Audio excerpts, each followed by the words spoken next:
来看非洲国家莫桑比克10月总统大选有争议哦，街头的抗争搁会继续。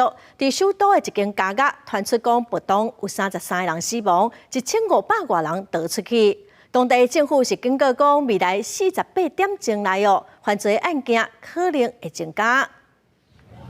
莫桑比克的首都马布多的街仔路，经过几天来的动乱，看起来是密密麻麻。红放火建筑，搁在呛乌烟，一个加油站的窗仔门拢互拍破，店头的物件嘛互抢了了，乱七八糟。银行的提款机嘛互破坏。当局指控讲，当地一间家乐在抗议群众的鼓励之下发生暴动。Grupo de manifestantes subversivos aproximaram nas imediações daquele estabelecimento prisional.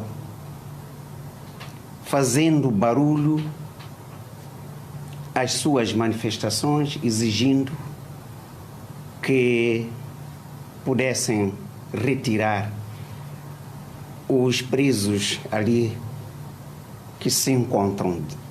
警方指出讲，这家乐的犯人是趁乱边过壁了后逃走，过程中含想要甲因主动的甲警发生冲突，造成至少33个人死亡，15个人受伤，拢总有1534个人成功逃脱，其中150个人后壁各互抓着。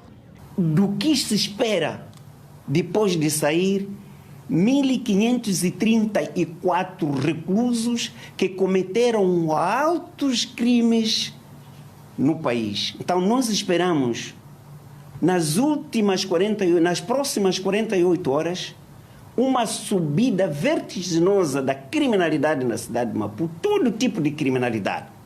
警方讲，在上时，还有另外2个家乐，嘛发生犯人想要逃脱的事件。这动乱的起因，主要是因为莫桑比克最高法院23裁定讲，执政要半世纪的莫桑比克解放电线党候选人查波，在10月的总统大选选赢，引起指控选举有备案的反对党强烈不满，因发起的示威抗议演变作群众的暴动，在全国各地摊开。对拜一甲单已经有21个人在动乱内面无命，而且对总统大选结束到即马，差不多已经有150个人在抗议活动内面死亡。公司新闻詹慧敏编译。